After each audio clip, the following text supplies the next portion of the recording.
right. Well, welcome everyone. Now some folks are just still entering the room. We'll get started in just a minute. A little fun fact on that music, it is called the Apollo Trio. They are a jazz trio and they will be playing live at the Impact Summit during our first customer conference in 3 weeks from today. So thought we'd do a little preview of the jazz trio.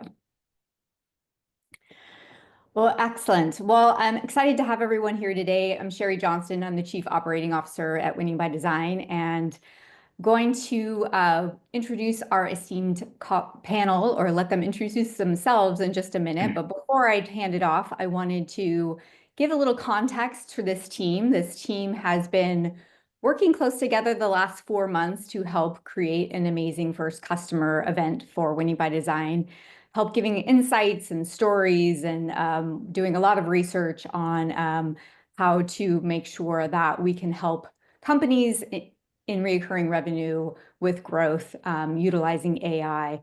So have an amazing group here. I saw a note on LinkedIn. Someone said, "Wow, what a powerhouse lineup," which I do agree with. So I'm first going to hand the reins to John Neeson for an introduction.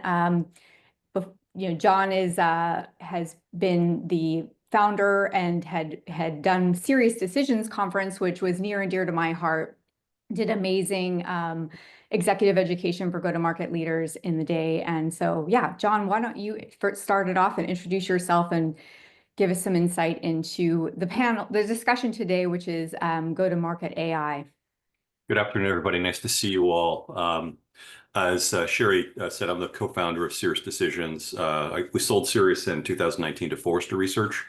So now I sit on a number of boards, and I also I'm a teacher now. I'm an adjunct professor at Boston College, where I teach 2 graduate marketing classes. I'm also a faculty mentor at MIT, where I'm part of a program where we do strategy consulting for about 20 companies a year, which is great. I highly recommend if anybody want to teach later on in life, it's really great. This is a very, very good discussion to have. It is changing all aspects of marketing. While I've sold Serious, I still stay connected with a lot of companies. And as a result of my teaching and research, we do a lot of work in looking at AI and actually working with companies on how they're going to be considering implementing different AI strategies. So look forward to their discussion today. Thank you. Thanks, John. Coming to you, Jared. Jared, coming from Santa Monica. Absolutely. I'm in beautiful Santa Monica with one of the portfolio companies of Insight Partners. We are a global software investor.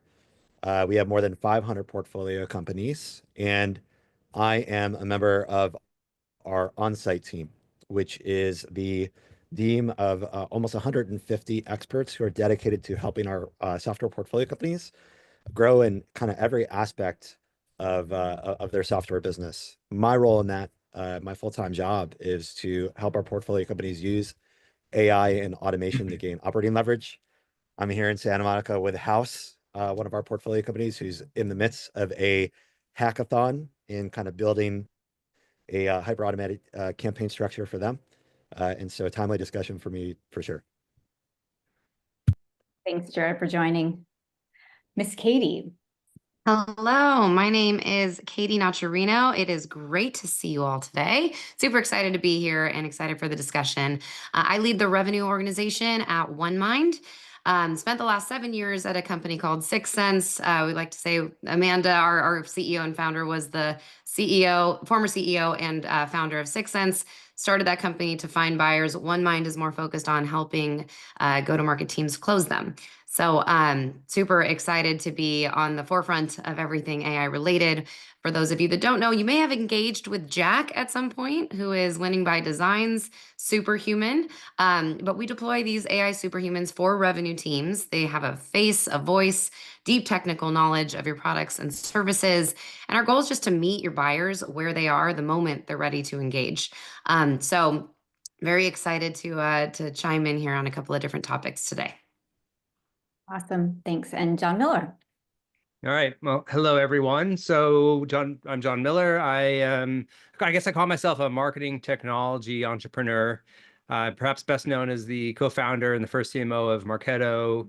I founded Engagio in the ABM space. And I now have started a new company, still in stealth, but we are exploring how we can use AI to reimagine marketing platforms. So very, very apropos of today's discussion of AI and go-to-market. It's a topic I've been working on a lot recently. Amazing. Well, thank you all for joining. So I'm going to dive into some of the questions just to level set the three kind of main areas that we plan to explore today. But obviously, you as the audience, please do pepper in things in the chat that you want to know from the group. But what we're going to focus on today is some of the top trends in the research. We were able to do a lot of research as part of this process, both qualitative research on understanding where revenue in AI and where growth is coming in AI, as well as researching over 95 technologies across our bow tie to really understand what's working, what's not, what trends are really happening there. And then we'll also kind of really tie into, what the case studies, what is actually working in AI today, and hear from everyone. So very excited to dive into those topics. The first thing I want to mention is a trend that happened a couple weeks ago, and get your guys' comments on it. Shopify, you famously announced that they are mandating all employees to use AI to drive efficiency, and that memo was famously leaked, as many of you probably saw. And just curious, I think there's a lot of dialogue around this of like how other organizations is this just Shopify saying what everybody else is saying quietly? Is this how often is it going to be common where there is hiring freezes until you can prove that AI cannot do the job instead? So I'll go to you first, John Miller. What are your thoughts on this memo and how it might be applied to other organizations at large? Yeah, I mean, it reminds me of, what my most recent role before the one I'm in was I was the CMO of Demandbase. And I basically mandated to my team that, every single one of you need to get a paid AI account from one of the services and need to be using some form of AI in your job every single day. Right. And honestly, like I had to mandate it to just get some people out of their comfort zone, and start using it.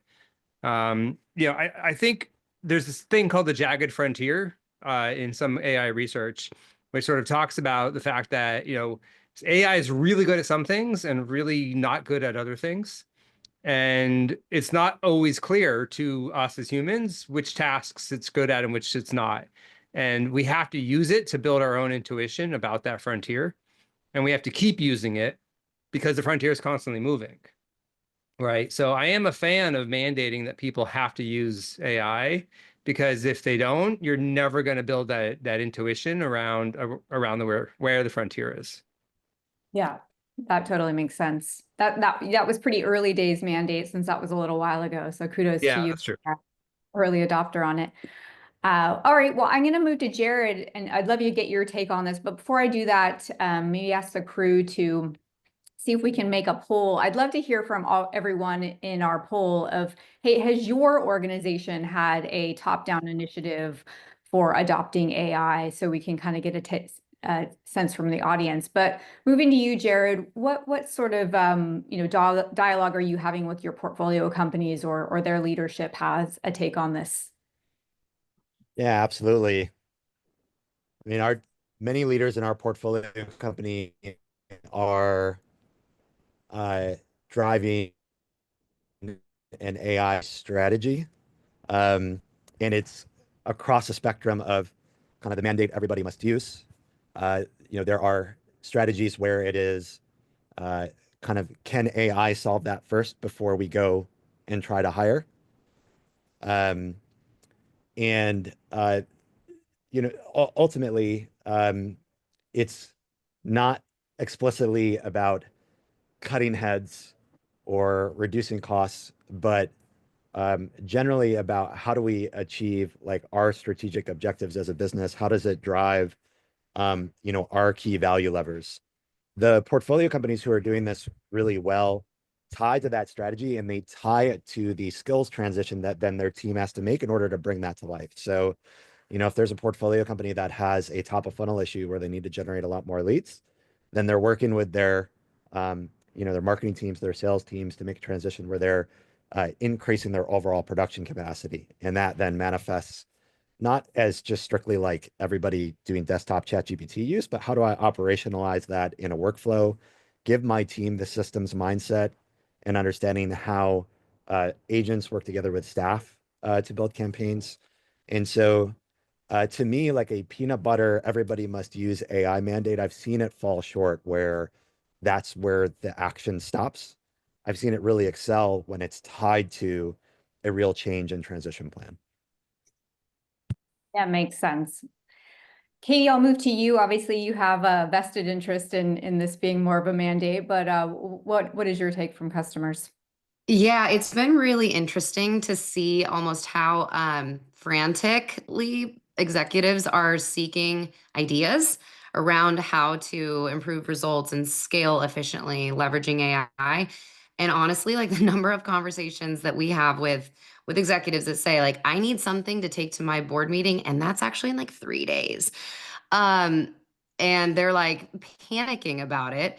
Of course, love to hear that, obviously being in the seat that I'm in, but so it almost feels like it's catching people off guard a little bit. These mandates are coming from above and they need to come with ideas. So I'm very interested to see how things do play out over the next 3, 6 months and into the future, because it's going to have to turn from an idea into actual fruition, that's driving measurable results. Like that's where we're seeing, the technology that we're providing is really interesting to folks because we're treating it like a human. It depends on what role you want to put it in. And then how are you measuring success on its colleagues?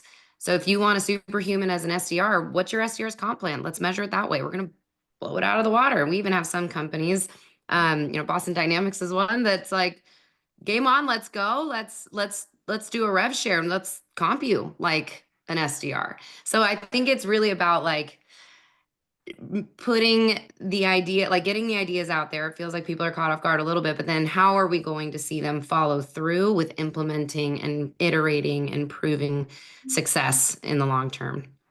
Yeah, awesome. Why don't we go ahead and share the results? We have 124 responses. Interestingly enough, it's about 50-50 on the mandate. So yeah, interesting. It'll be interesting to see how that changes over time. And speaking of changing over time, we just completed one of the studies in preparation for the Impact Summit was the qualitative study. We had 172 responses from go-to-market leaders. And 60% of companies are spending less than 5% of their go-to-market budget on AI, but 90% of them plan to spend a significantly more amount in the next year, which is pretty significant, pretty big swing. And this is data that just literally stopped collecting a week ago, so very new. I'm curious, John Neeson, how do you think this significant pendulum swing, if it plays out as the survey captured, will look or play out over the next year? Well, first, I definitely think that AI will affect every part of the enterprise. It actually will be involved in marketing, will be involved in sales. And it is today. And so I think there's a lot of organizations that are trying to figure out how do I take advantage of it and willing to spend money to do it. Now, what's interesting is there is a bit of a leadership knowledge gap where a lot of leaders will say, yeah, this AI thing, we need to do that. And they roll it down the hill to say, tell me what you're going to do to their leaders. And I had one portfolio company that I'm part of and that I'm a board member of, and the private equity firm said to each CEO, you need to spend 3 to 5 hours a week on AI. And every board meeting, I'm going to come back and ask, what did you learn? What are you doing about it? And how are your people using AI? And it kind of forced the leaders to be able to say, okay, let me go figure this out. Because typically, it's rolling up to them and they don't quite understand it. And I thought that was really quite helpful. So there's all of this, the data is showing that we're going to be doing a lot in AI, but is leadership prepared for it? And that I thought was a very innovative idea that we're going to need to continue to educate leaders to think through this. Yeah, makes sense. Of the folks that, where the investment is going to be where the money is going to be spent from the survey came out into two main categories, especially for companies over 50 million in revenue and above, really came in the like sales acceleration and AI powered marketing categories.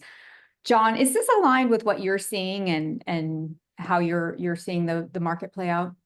Definitely. I think, marketing has been using a form of machine learning, with things like lead scoring and that have been involved in marketing automation. But now it's going to sort of the next level. I mean, Kate, the company you came from, and they've shared with me that 25% of their pipeline is coming through pure AI, not involving a human being. And I think what you're working on right now with OneMind is a good example of using AI as a front end to kind of help us sift through who are the prospects. So I think marketing is a great place for us to experiment and to see where AI is going to help us be more productive. Because many times it's been a black hole of we get these leads, we get all this interest, but how do we sift through it effectively? And in particular, the movement of account-based marketing, I think, is an excellent place for AI to help us hone in on who are the right people at the right time for us to work on. I'm seeing more and more companies focusing on it in those areas. And John Miller, how about you? Is that where you kind of also see the investments playing out into those specific areas of go-to-market? Yeah, but with some nuance. I think on the sales side, there's probably where most people have primarily been putting their resources, as far as I can see, are on kind of finding ways to scale outbound prospecting. Both on the kind of data side, using tools like Clay to kind of get more interesting data, kind of data signals, and then kind of the AI SDRs for outbound prospecting. But I actually don't think that's a great use case. I think that we're already seeing some kind of backlash of kind of I can now send more automated emails that look personalized, but that I'm still going to just hit the spam button on. Conversely, though, I actually think inbound automation is a great use case. That's like what Katie was saying, meet buyers where they are, right? When somebody wants to come to you and wants to learn about your product or your solution or your pricing or see a demo, right? If we can deliver that on demand using AI, that to me is great for the buyer and also great for kind of cost savings. Very briefly on the marketing side, the main use case, for generative AI has been generating content, right? As John said, we've been doing lead scoring and intent data and other uses of machine learning for years, but on the Gen AI side, it's content generation. But increasingly, we're realizing that that's not the best use case for AI-powered marketing. And we're instead seeing more, first off, like interesting scenarios where you're using AI as a thought partner for like research, for positioning, load all your persona data into it, including all your call recordings, and then run messaging ideas by it and campaigns by it, almost like a synthetic customer panel. I used it recently. I'm working on just branding for my new company, and as kind of almost a creative partner to kind of help with the brainstorming. I think that's way better than, write this blog post for me. I think slightly longer term, what I'm excited about is, and we'll talk more about, the human AI partnership and humans doing things humans are really good at. The more that AI can start to automate the tactical and operational aspects of marketing, like marketing operations, list uploads, data cleaning, segmentation, like all that kind of stuff, the more humans can focus on the creative and strategic aspects, which I think is going to be really important. Yeah. As I like to say, if AI can do the ING in marketing, then we can focus on the market. Yeah, makes sense. So what an audience question. The data is showing that 90% of you out there are going to be investing significantly in AI in the coming year. So I'd love to just see in chat if you can respond. If that's the case for you, where is your investment going? The top two categories we captured were sales accelerated, AI-powered marketing. But what other use cases, if this is the case, that you all are planning to invest in, if you can just share in chat? And while we're seeing all those results, I wanted to move to you, Jared, because we had a really interesting conversation the other day. Interesting meaning showing my geekiness for sure, but we had a debate on the pace of implementation that I thought was really interesting. And as you guys alluded to, Katie, earlier, we had the pleasure of doing some use cases to try to learn for our customers around an AI implementation, and one of them is with OneMind. And we talked about Jared had a great insight into how it's both too slow and too fast. And I thought of the analogy of how people are kind of bringing on AI it would be like bringing on a human without knowing what job they're doing, what is their goal, who are they reporting to. But on the other hand, some people are bringing on AI and then expecting them to be a perfect SDR on day one before they'll ever let them have a call with a customer. So there's a little bit, if you use that analogy of like moving too slow and fast. But Jared, I'd love your take on what you're seeing. You have such a unique perspective working with so many portcos. Yeah, sure. It's a great question. Thank you. And at this point, our advisory has reached more than 300 of our portfolio companies. I've directly advised maybe 120 at this point on this topic. And you're right that I see that profile of too slow and too fast. There's almost a bimodality to it. Kind of piggybacking off the last conversation, I often get the question of, well, what should we do first? Where should my first dollars go? And that's often motivated from a perspective of urgency or FOMO, where I need to catch up. Like, what's the thing that I need to do to catch up? And my framework for answering that question is very simple. And it has to do with which use cases and then how you focus those use cases and scale them.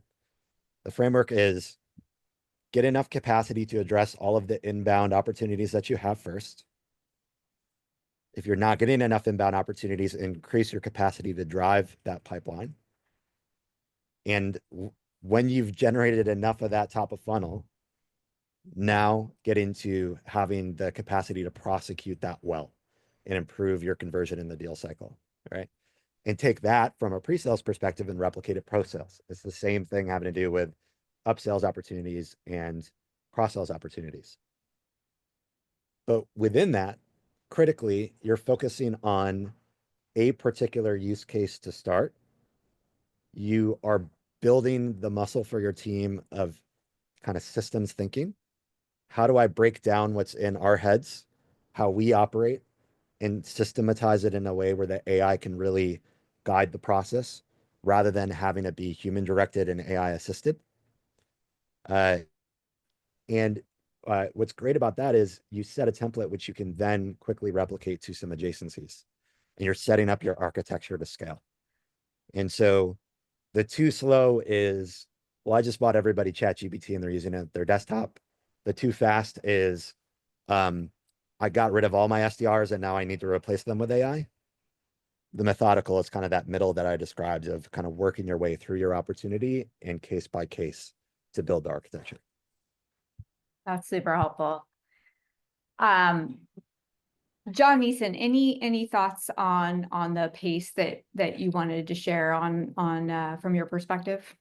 Yeah, I mean, having found it serious, it's hard for me not to think without a framework. And, I think Jared said something really interesting that, there's all these things I can do. Where do I start? And I think thinking about the problem you're going to solving and how you're going to position it is important. I think you heard from John Miller something that was really important to say. This is, my companion. This is my thought partner.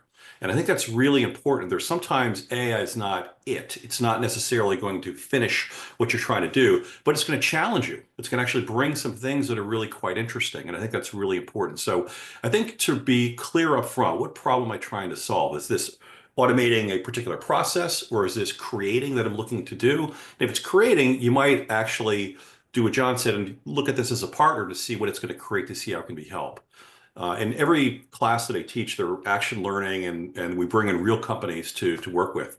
So this last semester, I had about 15 companies and it was classes entrepreneur marketing, and we're looking at their messaging, and I had all the students take all the messaging from the company, put it into AI, create some assets just so we could share with the companies to say, here's what it came up with. And it wasn't perfect, but it challenged them a little bit to say, did I really get this right? Here's something I haven't thought of. I'm going to pick that and kind of use it. And I think that's a really good way to position, use AI in that content, context. So anyway, just some observations.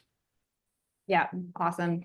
Well, I'm seeing the chat loud and clear that everyone is very hungry. AJ, Aaron, all you guys for case studies and understanding what's working. And, this really resonates with me. I was listening to a podcast the other day, and I'm sure you guys have all, if you're a runner or maybe even not, have heard of the Bannister effect of, okay, no one had ever run the 4-minute mile before 1955. And as soon as Roger Bannister ran the 4-minute mile, 9 people ran the 4-minute mile within 12 months after him. So this kind of reminds me of these case studies. I think we're all like, oh, does this AI and go-to-market really work? We need some Roger Bannister stories for us to all really jump in and start showing success. So obviously, Katie, I'm going to move to you to just, you even mentioned you had a great new customer story that you could share. So if you would want to share one, I'd love to hear some success stories. Yeah, absolutely. I think everything we've been talking about is so relevant, but it also is so specific to every business. So I think that when you look at the entire bow tie, if you will, you need to figure out like where can you get your quickest wins? Where is the lowest complexity but highest reward place to start? It may be sales acceleration. It may be generating more pipeline from a marketing standpoint, but it might also be onboarding your customers. Where are you figuring out, within your customer journey, where are you most strapped? And where are you not seeing the ROI that you need to be seeing? So I think that there's so many different use cases that to categorize them just in, the left end of the bow tie, we're seeing a lot across the spectrum. So one of the large companies that we work with, we just got approval to actually use their name. So HubSpot is a customer of ours. We went through the exercise with them around how they could potentially deploy a superhuman. We spent a lot of time figuring out like where in their business where would they put a human if they could afford it or justify it? They can afford it, but justify it from a business standpoint. And it turned out that we would start in a low complexity but high reward spot in their very small business segment. That was the best place to start it out, lower risk, currently self-service.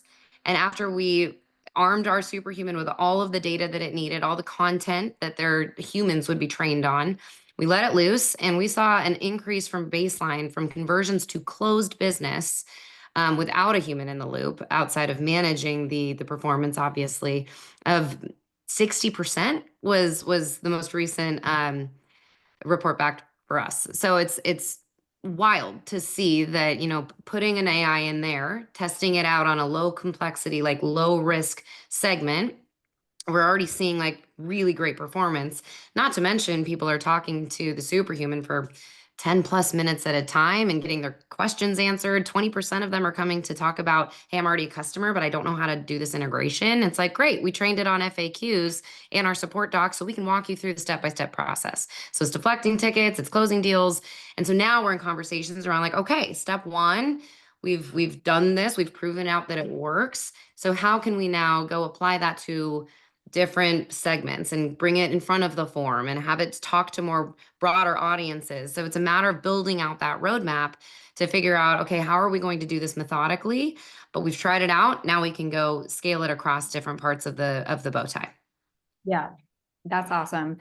Yeah, I've been really interested to hear, since I think I mentioned we have evaluated the 95 different technologies across the bow tie of the research that's coming out. And one really interesting takeaways. There's some segments where, I found that AI was actually more advantageous in the customer experience. Like as an example, as we do training, coaching is one where it's kind of more comfortable to talk and get coached by an AI agent than it is a human. You don't have the human element to feel fearful of that feedback, versus there is some more hesitancy on the customer facing roles. So kind of really interesting insights as we've talked to so many different technologies.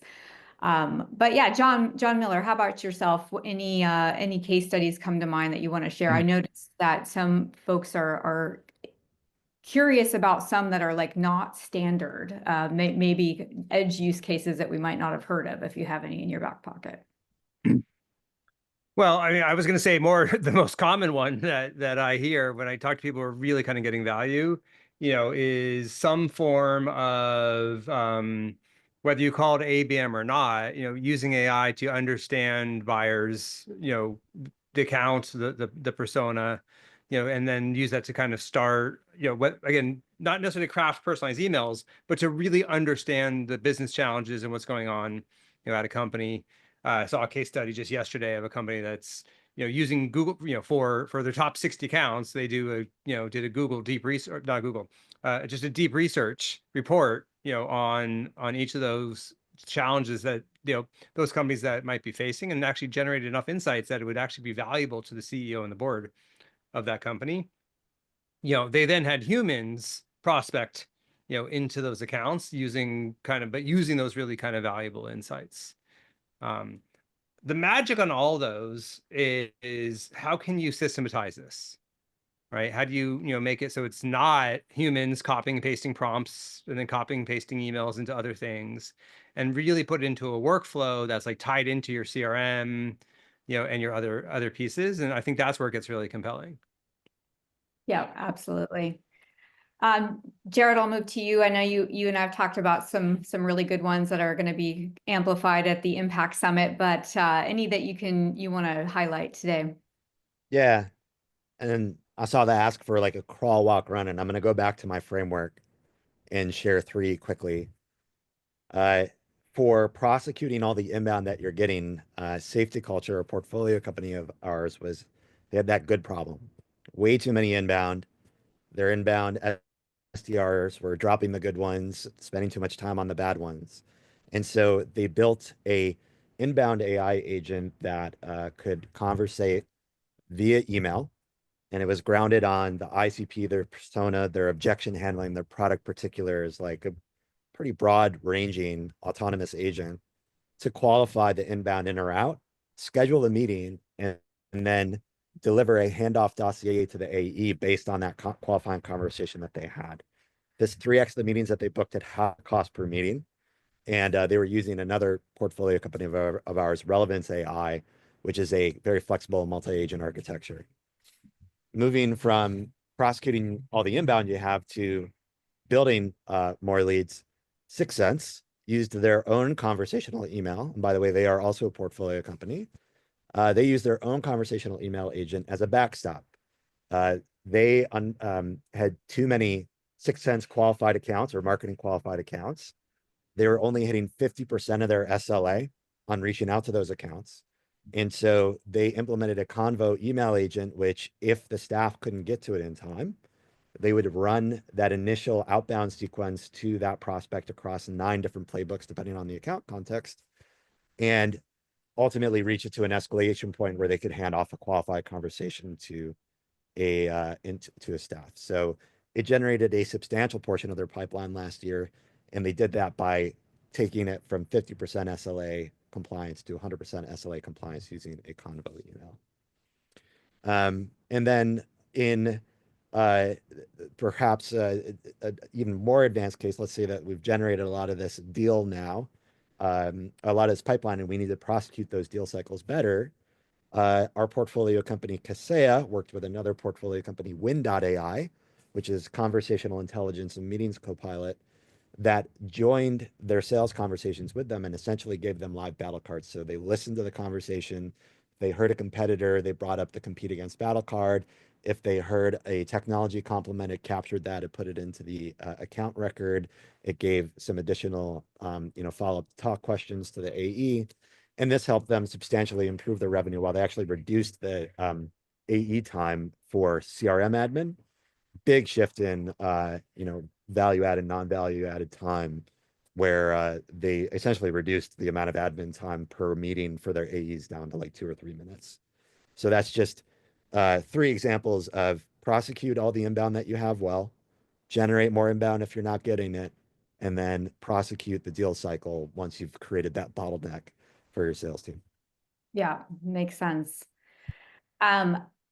Kyle who is also Kyle Coleman, who's also on the board, wasn't able to join us today, but he uses, there's a lot of questions around sort of where to start and whatnot. And I think there's a lot of confusion in AI in general and how it's applied. And he kind of has these three different buckets that I thought was a helpful framework to think about it. Like first off, sort of the individual use case where it's making the impossible possible, but it's not particularly earth-shattering. So as an example, as most of us use ChatGPT for, or any other writing tool for helping write briefs and notes and whatnot that we could not possibly have done in the 2 minutes that it takes to prompt engineer the technologies. But it isn't necessarily going to create 30% growth year over year. It's more of an efficiency gain. And then the second bucket, he has more of the cross-functional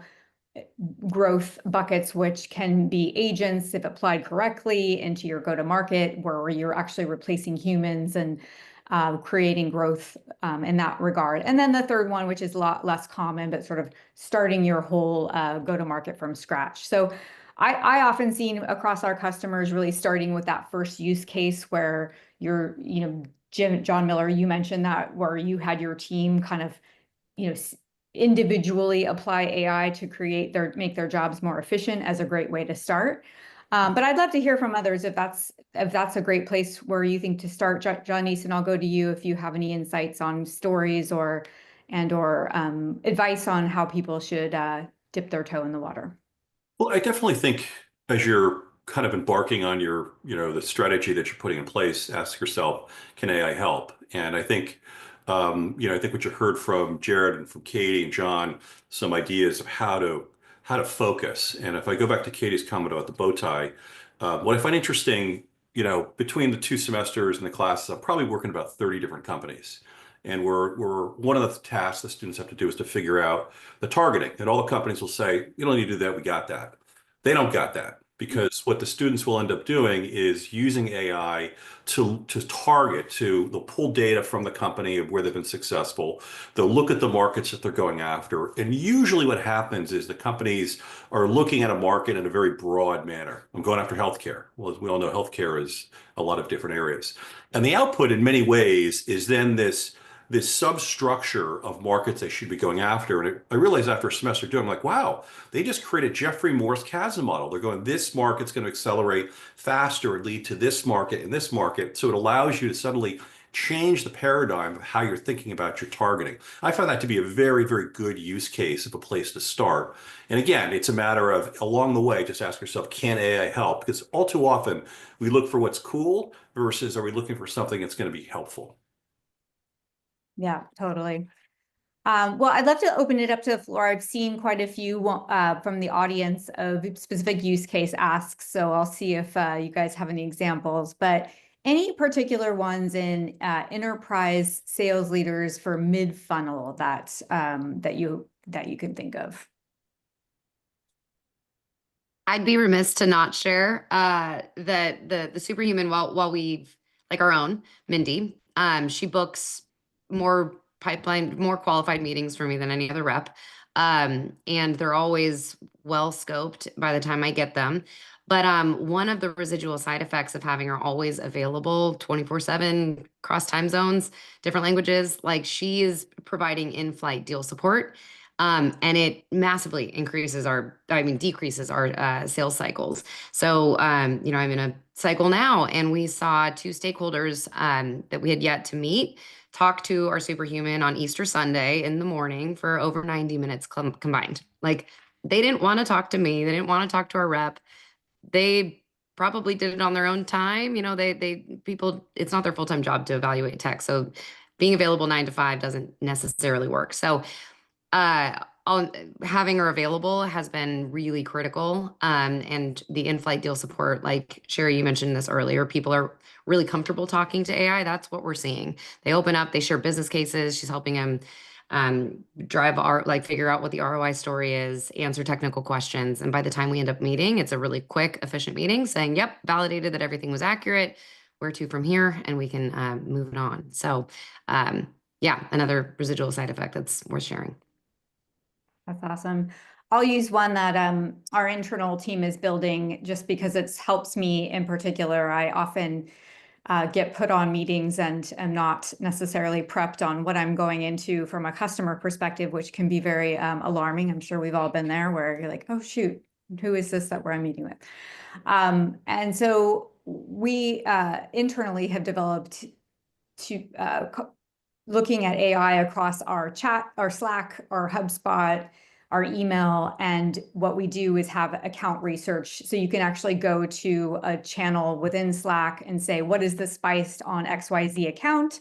And it immediately gives me all the situation, pain, impact that this customer is trying to achieve from past conversations.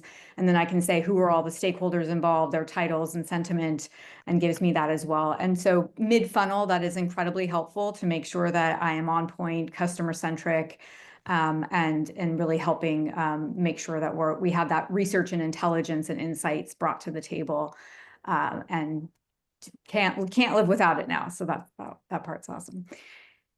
Any others that you guys have in mind? Yeah. It's just, I don't know if we're still looking for enterprise examples, but Sherry, I did see a question about tech stack that I get often that I'd be happy to speak to from AJ. Yeah, sure. So AJ asked, how do we think about tech stacks? There are so many great AI tools that have niche functionality. That's good and bad because tech stacks are already bloated. That's a very good question.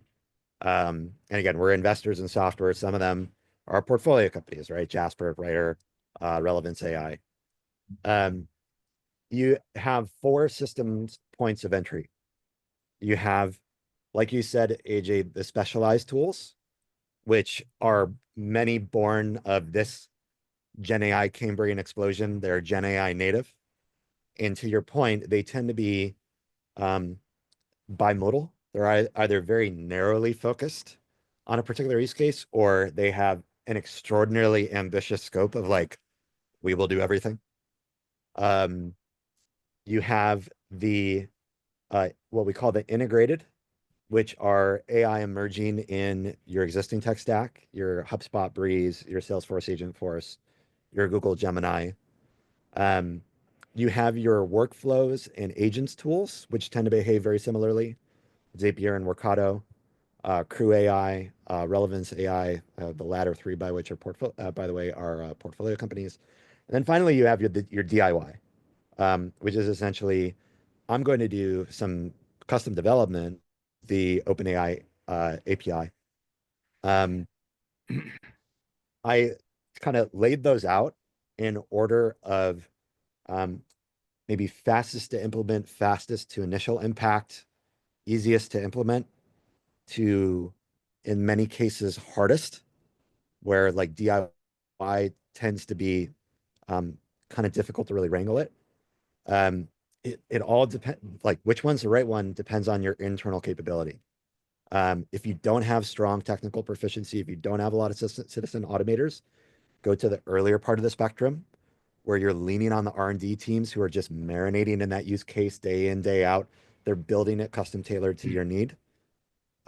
If you have good technical proficiency and some really specific ideas of what you need to achieve, go to the latter part of the stream where you're working with the workflow tools, the agent platforms, and the DIY. So that's how we tend to organize the space and advise our portcos. Jared, I wonder if there's going to be a 5th one, which is sort of an evolution of your second, right? So you talked about the existing platforms like HubSpot and Salesforce adding AI functionality in. I think there, will be a wave of, new platforms that are AI native. I'm building one, right? And so then the question will be ultimately, at least what I'm finding is that, even though I'm sort of intending to sort of build a platform to sort of go after one of the little pieces of the platforms, by being AI native, it just naturally brings in other subcategories. And that there'll be the opportunity, therefore, to kind of consolidate, if you have an AI native platform, to consolidate the stack. Cool. I love it. Well, those are great. Thank you for sharing. So I do want to move into getting a little feedback on the Impact Summit. As I mentioned, you guys are all advisors, have been helping us to get to this day, which is coming in 3 weeks. One of the things that we are unveiling, I just posted in the chat, but we have the research 8 papers across the bow tie will be released, so everyone can, after that event, see them on site, and they will be freely available to check out. So we'll have our revenue architects who have evaluated these giving their sense on how you can use them from all their evaluation, and then there's a vendor scorecard and an RFP template that is available too. Yeah, and then also on site, we will be having AI awards. So we'll also be kind of highlighting some of the customer stories that have really come out as the highlights of giving that Roger Bannister effect of folks in their go-to-market. But I'd love to hear from you guys all. Now that you've kind of partnered with us in this last few months, sort of what you're looking forward to most at the Impact Summit, and what takeaways you're hoping to get from it. So I'll start with you, John Neeson. Sure, thanks. First, I'm looking forward to this event, and I kind of feel like everybody on the line here on the Zoom call here is a pioneer, and what you're going to see is the best thinking that has been in go-to-market for AI. And I think to structure, looking at AI along the bow tie gives you some ability to say, here's some things that we can look at. Hearing the stories are really going to be interesting. So I think everybody coming, you're participating in a movement of how AI is going to be used in the future and go to market. I think you're going to see an AI lab where you get some hands-on view. So it's going to be different than a traditional trade show, right? This is very, very different. This is kind of cutting edge thinking about here is where this market is going and evolving. And I think all the answers are not going to be there, but I think you're going to find that you're going to be really well more informed by attending, and you're going to learn from each other, and certainly by the material that's put together. So I'm very excited about it. Awesome, well said. I'll move to you, John Miller. Yeah, I got to see a sneak peek of some of the new research at the Pavilion CMO Summit last week, and it's good stuff. So I'm most looking forward to the sort of full unveil of all the new kind of research of AI across the bow tie. Awesome. And Jared, I know you guys at Insight will be participating in the awards as well as our PE panel that we have going on to kind of share kind of what Portco's take is for AI investment. But what else are you looking forward to? Yeah, I'm looking forward to the stories. You learn most from, I think you would use a metaphor about the 4-minute mile. And that's where I think the most value is just really understanding what's getting traction, what isn't getting traction. And I just love that y'all have been so diligent in collecting those stories, making sure they're front and center as a part of the work. Because we're riddled right now in the sector with a lot of abstraction, a lot of eggheads like us just kind of talking at the vision in the future. But I think everybody joined this webinar because they want to know what they can do now. 100%. Yeah, I think the stories really help bring it to life, and I get why it's such a confusing and fast-paced moving space. I feel like even as at the forefront of us talking about it day in and day out, I feel like I'm behind every time I check my my LinkedIn on AI go to market. So how about you, Katie?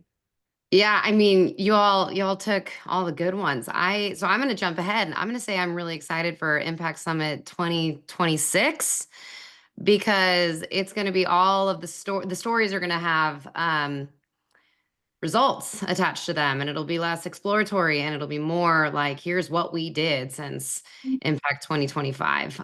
So I'm very excited to meet everyone that's going to be there because as John said, you're all ahead of the curve when it comes to just being open-minded and chasing this AI wave. So yeah, excited to network with everyone, meet you all, and then follow through on it and see what stories you have for me in a year. Amazing. Well, fantastic. Well, any other audience questions before we wrap up on that we want to address? Anyone can? I believe everyone can come off mute. Is that right, Ian? Yeah, sure.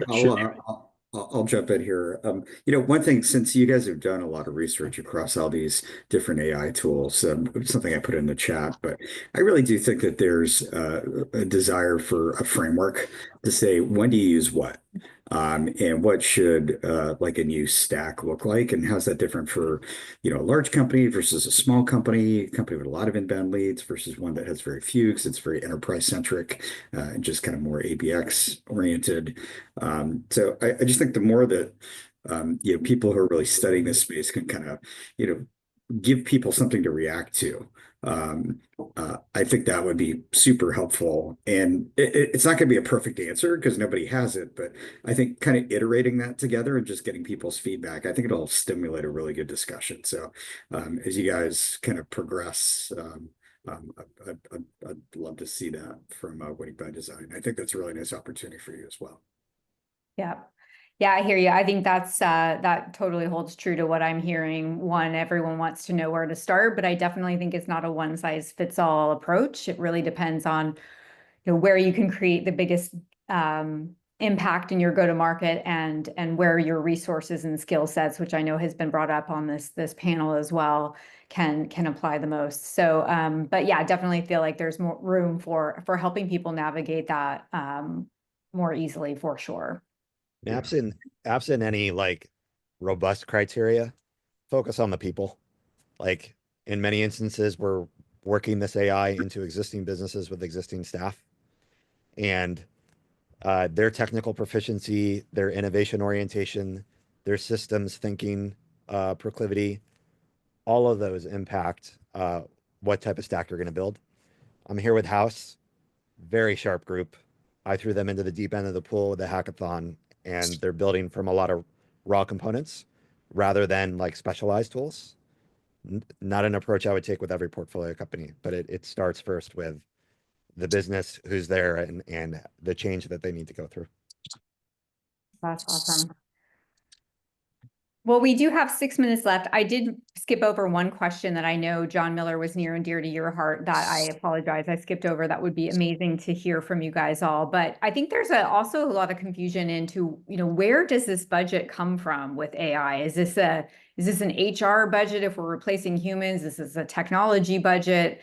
And, this sort of also occurred to me when Jared and you were having the conversation around implementation and where it sits and who manages this person. And I think oftentimes we're approaching it incorrectly, like a tool versus whether they're replacing someone into the team. So just curious from I don't think we've had the answers on this, but where are the budgets coming from? Any insights? I'll move to you, John Miller.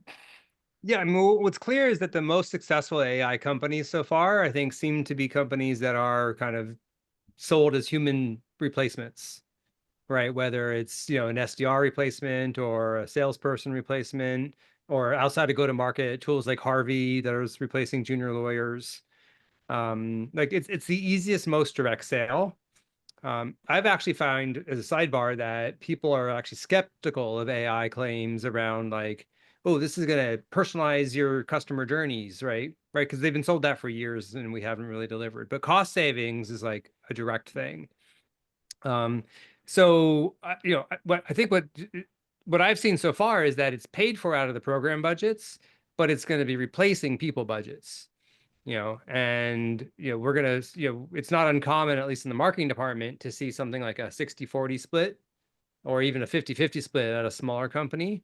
And I think, as AI agents become more and more capable, we're going to very quickly be moving to a world that's more like 30% people, 70% program, or even more extreme than that.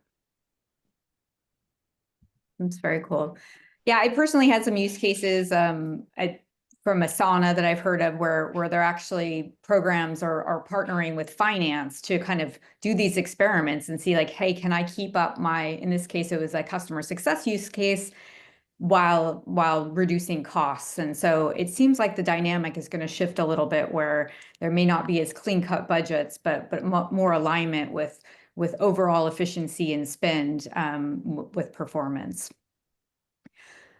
Jared, any insights from you on where budgets are coming from? It's a variety show out there. And I mean, it really depends on like what you're buying and who's picking it up. I agree with John that program tends to be a really persistent place, particularly as it pertains to like the specialized tools. but there's obvious places like operating expense and IT as they kind of deploy it across the business.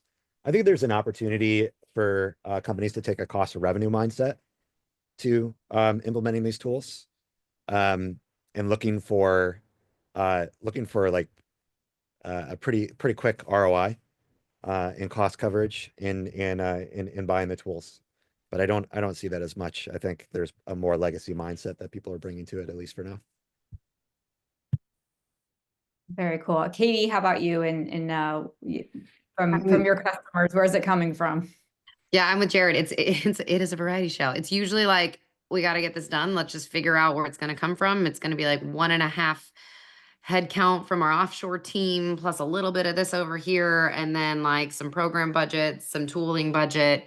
And then we're also going to consolidate this piece of tech, in 6 months. So it's a smattering of just kind of like figuring out how to pull it together and having a strong enough business case that does have like ROI attached to it, that usually gets it across the line. Yeah. And John Neeson, I know you share a love for customer retention, and how do you see some of these pilots playing out as they've been invested to, like, with the cobbled together budgets, and showing sort of ROI from them in the coming year? Yeah, I think what everyone has just shared, I mean, the people aspect, I think, is really an important one, that there's automation of processes. In fact, I had one mind present to one of my classes, and I had 2 students who were former SDRs, and they came up to me like, I'm telling my parents I made the right decision by going to grad school, because an SDR is getting me nowhere when I saw that.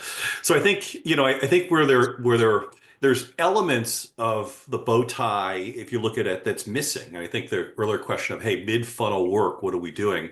Well, most people aren't doing anything in mid-funnel. They're just doing things in the beginning and then trying to do in the end. They're not doing anything in the mid-funnel. So that's a great area where they can spend time kind of evaluating and see, could I apply there? On a customer success, there is the evaluation of what's all the content that I'm getting back from my customers? How am I analyzing? What problems am I trying to solve there? And actually, I had one former client who said, I looked at all that data and realized my position is all wrong. All the questions that I'm getting about my product are telling me that my customers don't understand how to use it because we haven't positioned it correctly. So I think there's a lot in looking at the analysis that AI can provide in the customer success that can provide some very quick ROI. That's awesome.